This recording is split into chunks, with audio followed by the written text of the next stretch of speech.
All right. So is Tulsi Gabbard running for governor of Hawaii?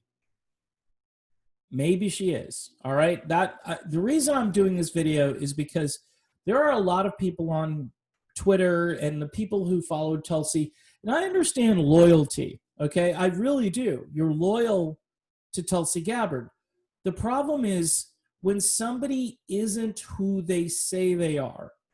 And I'm kind of going back in a direction, not necessarily against Tulsi. Do I think she would make a good governor? She probably would.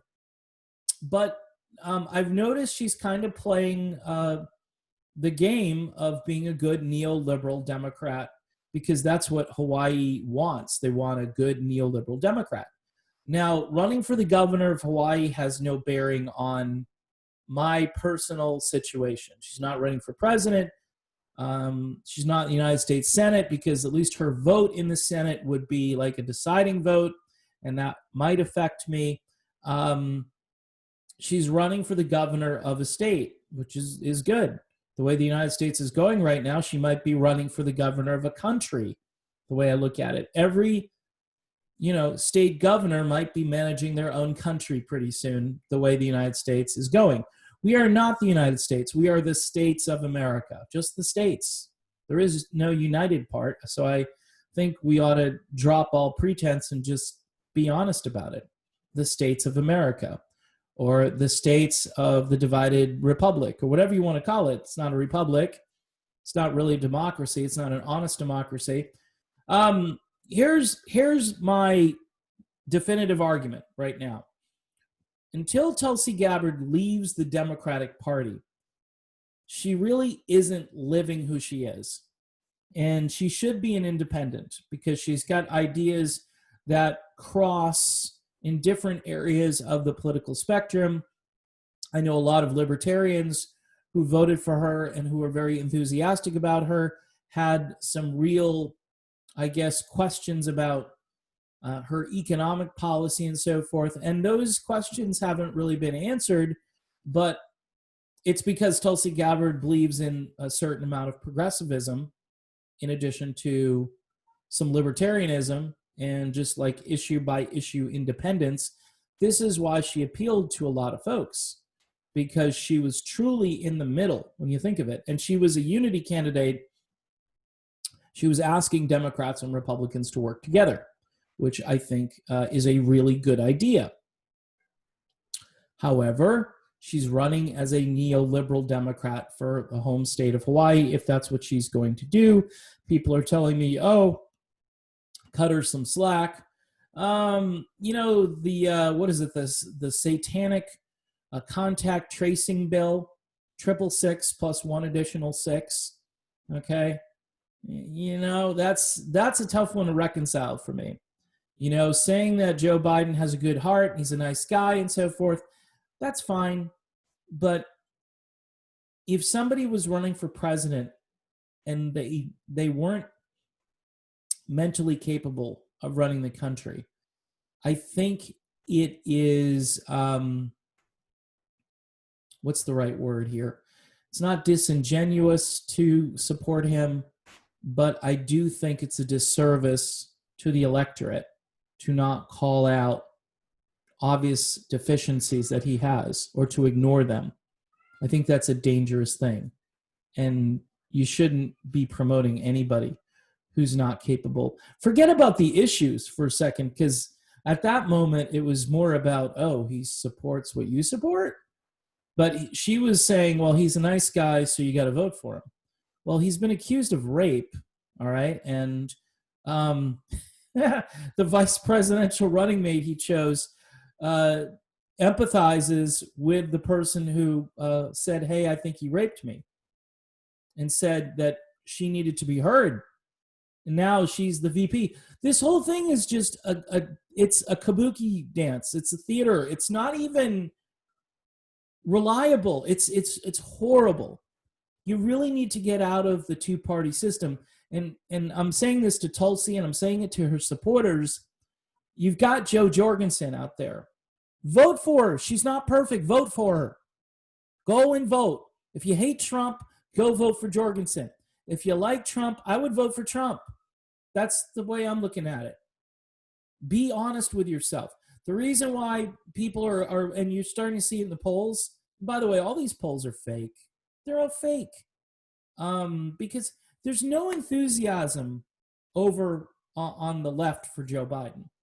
The people who supported Bernie and the so-called revolution, if they're being honest with themselves, really, some of them probably vote for Howie Hawkins. Some, and some are staying home because they understand the Green Party realistically doesn't have a chance.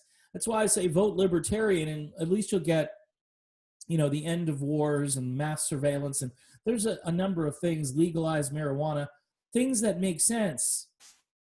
Incarceration reform, those sorts of things. And there's a lot of it. If you want to reform the police department without defunding the police, which is the most ridiculous thing, you can instead, end the qualified immunity and so forth. And there are common sense reforms. End the militarization of the police. The police should use non-threatening hardware when they're running around so people aren't freaked out, because that scares people. You don't want to bust people's doors in without knocking, for instance, no knock warrants.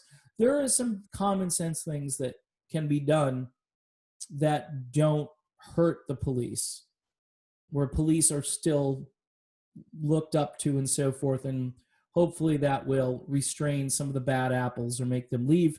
There are bad apples, by the way, in every profession. And then I would add to that this is a job that nobody really wants to do. It doesn't pay enough, and nobody really wants to be a cop under these circumstances right now. So I think you need to kind of split the middle and look at some common sense reforms. Getting back to Tulsi Gabbard, though, she ran for president as a certain type of leader. She has left the race. She endorsed Joe Biden. She hasn't taken it back. She's been silent since Kamala Harris, at least on the election. She hasn't said anything.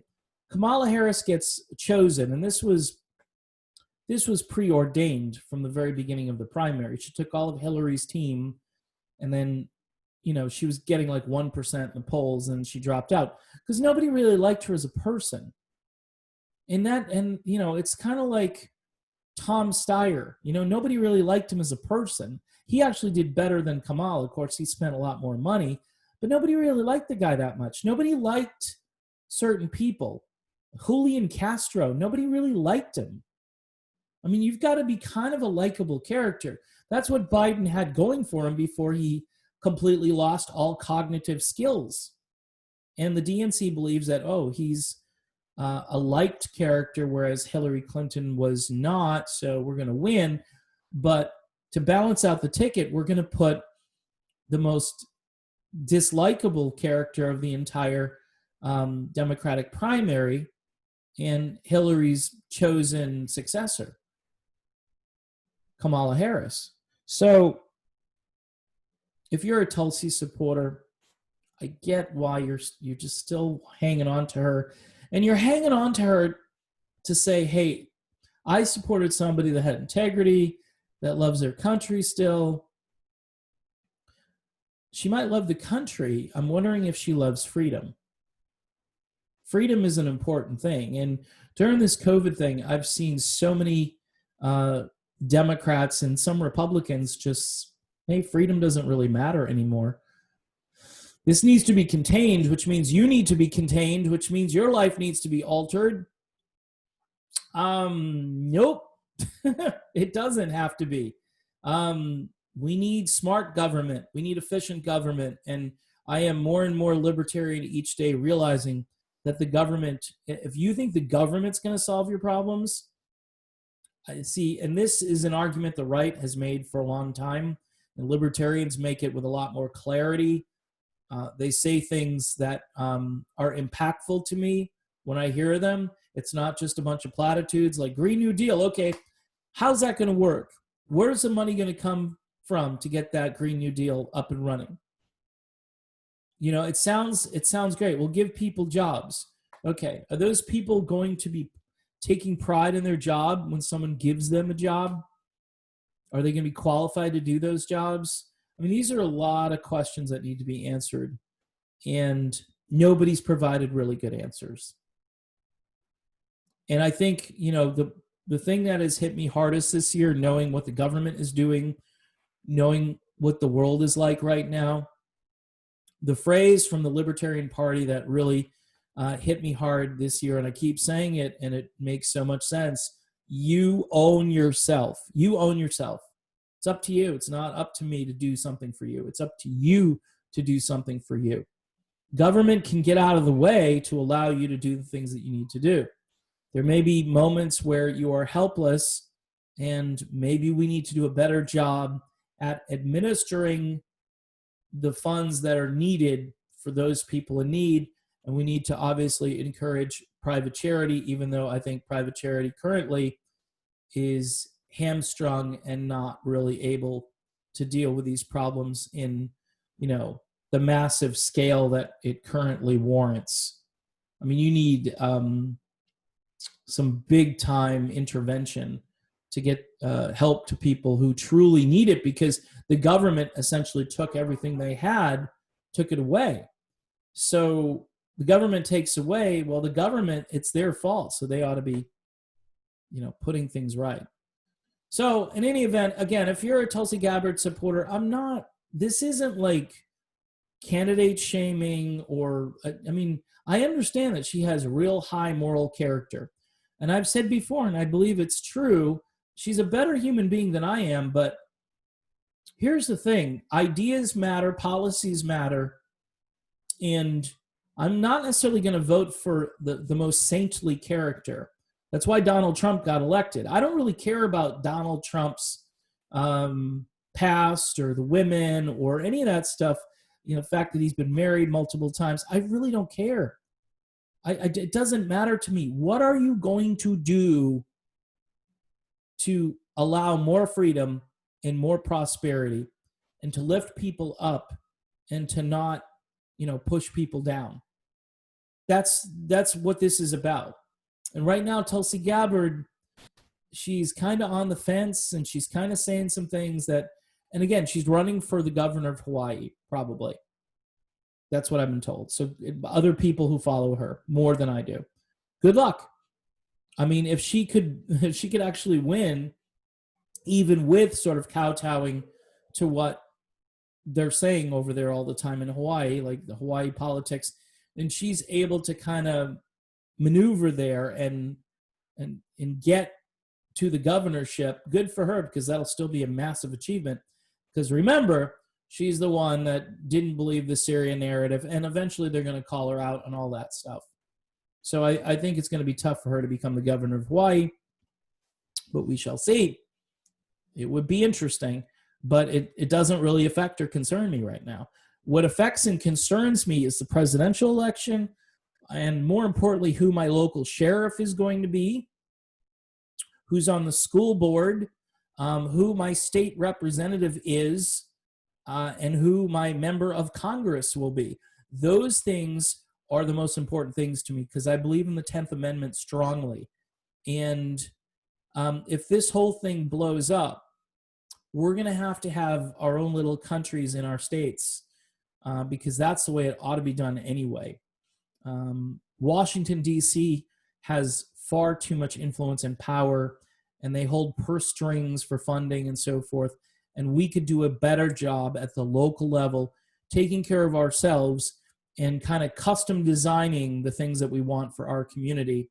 And I bet you we would save a ton of money. Your taxes would go down, your freedom would go up, and people would be much happier than they are right now, worrying about who the president is going to be, because the presidency is slowly becoming a dictatorship. Okay, if nobody has noticed, with executive orders, and then, all of a sudden the Democrats take a constitution pill when Trump decides to sign an executive order giving people money because Congress couldn't figure it out, and the Democrats had a whole bunch of crap they were going to put into their bill, which had nothing to do, by the way, with giving people benefits. So Trump, again, decided to kind of split the baby a la Solomon and say, here, here's half and you take half, and it's better than not agreeing to do anything.